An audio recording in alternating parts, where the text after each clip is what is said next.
Encounters of the first kind are described as up-close viewings at 600 feet or less, involving strange craft or lights that cannot be attributed to human technology. Encounters of the second kind involve physical effects seen or felt, heat or radiation, temporary paralysis, and interference with television or radio signals. The third kind is witnessing an actual being at close range. The fourth kind is physical abduction. And the fifth kind is communication, a complete reciprocal connection between an alien intelligence and a human being.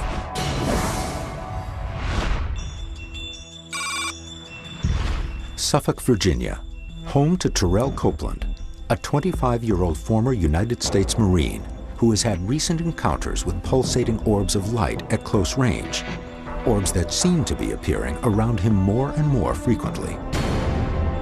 According to Copeland, they do not appear to be military aircraft from the nearby naval base.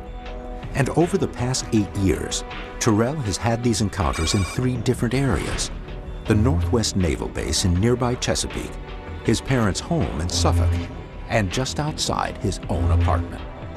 The story is larger than somebody just seeing some objects in the sky.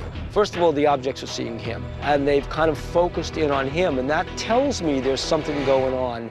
I joined the military in the summer of 2000. We were trained to observe. I've seen aircraft that maybe the typical civilian has not seen. In the winter of 2000, Terrell has an experience that will change his life. Late one night at the Northwest Naval Base in Chesapeake, somewhere between 3 and 4 a.m., Terrell sees a strange object illuminating the field below it with a spotlight. And I see a light, thinking maybe it's a chopper, but it made no noise, and it was only about 100 feet away. It went from being a yellowish light to a greenish, kind of lime color light. It was a flying saucer. It was oval shaped. Terrell Copeland has had a close encounter of the first kind, a first-hand observation of a UFO at less than 600 feet. But sightings around Chesapeake Bay are not uncommon. The area is also home to the oldest UFO report in American history, written in a letter sent to Thomas Jefferson in 1813. On July 31st, 1813, Edward Hansford, owner of the Washington Tavern in Portsmouth, Virginia, described his terrifying sighting as, quote, a ball of fire as large as the sun, and the object assumed several different forms as it, quote, ascended and descended. There is no indication that former President Jefferson received this letter, but the letter still exists as proof of strange reported events in this area. Over the past 2 centuries, there has been a flurry of activity in this area. In fact, locals filed 12 reports in 2005 and 2006. On January 29, 2006, the Virginian Pilot newspaper reported, quote, formations over Virginia Beach that switch directions on a dime, massive glowing shapes, and strange triangles hovering over Suffolk. But many of the sightings are made at far-off distances. Terrell Copeland's encounters are happening at much closer range. For him, there's no mistaking these craft for human technology. When did you make that leap into thinking that we were dealing with some other kind of technology? I had a sighting back in 2005. Terrell's second encounter occurs over a 3-night period at the end of October 2005, outside of his parents' home in Suffolk. On October 27th, at approximately 7 p.m., he sees a bluish orb moving across the sky. He can tell it's not a planet or a star, and when it appears again 2 nights later, on October 29th, he attempts to follow it. I tried to chase it in my car. I was like, I want to see what this is, but it was gone. It left. On the 3rd night, October 31st, sometime after 11 p.m., deep in the darkness of night, the orb appears again. And this time, Terrell is ready. He follows the object in his car down Constance Road. It leads him to an empty shopping plaza. But what happens next shocks him. The orb becomes two orbs. As this object moves over my head, I see that it's some type of craft that's larger than the shopping area that I'm in.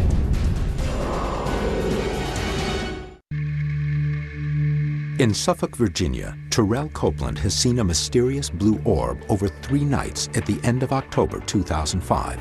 I drive up to this orb, the orb becomes two orbs. By the 3rd night, October 31st, he has followed it to an empty shopping plaza, where something incredible happens. He's about to have his second close encounter. The triangle-shaped craft hovers 500 to 700 feet above Terrell. He notices that the two orbs are actually lights that are part of the craft. The Virginian Pilot newspaper reports his initial reaction. Quote, "At first I thought it was a stealth," referring to the Air Force's distinctively shaped radar-evading bomber. Quote, "But I saw many types of aircraft when I was in the military, and we don't have anything this big." Terrell has had a number of repeat sightings, all within 600 feet, close encounters of the first kind. These repeated sightings tell me there's much more to the story than meets the eye. He's being led down a path to contact. But just a year and a half later, Terrell has a third encounter. And according to him, it was very different. On March 5th, 2007, at approximately 8:05 p.m., in total darkness, he feels that something is outside his apartment. He grabs his video camera and heads out to a shocking sight. It was actually two objects out there, 25 or 35 feet away from me. The two objects appeared to hover in place, and then one began to behave very strangely. It looked like a big spear that was changing colors very violently. A lot of people in the UFO field have said that that sequence of changing colors, it's communicating. I believe that 100%. What if the flashing colors were like Morse code? What if this is actually a form of communication that extraterrestrials use to make contact? Was Terrell recording communication between the two objects? Or were the objects attempting to make contact with Terrell? The team will need to see the actual location to get a better viewpoint. This is the exact spot right here, March the 5th of 2007. There was a sphere that was whitish in color right over that building right there. And I look in this direction, there's another object here. As Terrell watches, this second object emits a series of pulsating colored lights. Terrell believes that these pulsing signals were, in fact, a way for that craft to communicate with the other single-colored orb across from it. But as he moves, he notices that the multicolored object also begins to mirror his movement.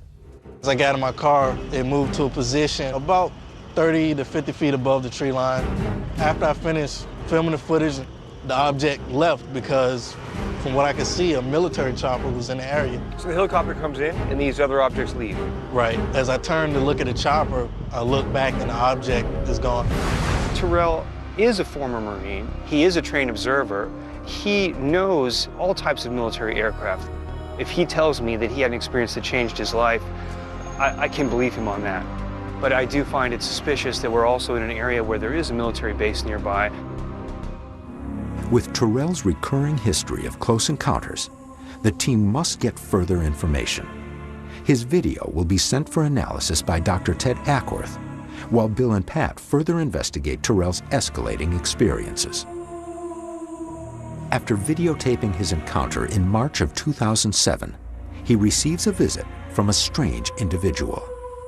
This particular individual really didn't talk about the video at hand. They were more interested in me. They claimed to be a military contractor. They asked me a very strange question. They asked me if I was ready for the truth. And I said, sure, let's hear it. And this particular individual claimed that they have a personal relationship with extraterrestrials. What happened after this long conversation, I dozed off while reading a book. I woke up to someone trying to enter my apartment. My first instinct was to get up and grab my firearm. I clearly heard a voice in the room telling me that I don't need to grab that firearm. I could feel the book in my hands. I could feel myself sitting on the couch, but I could not move at all. After I was able to get movement of my limbs, open the door, and no one was there.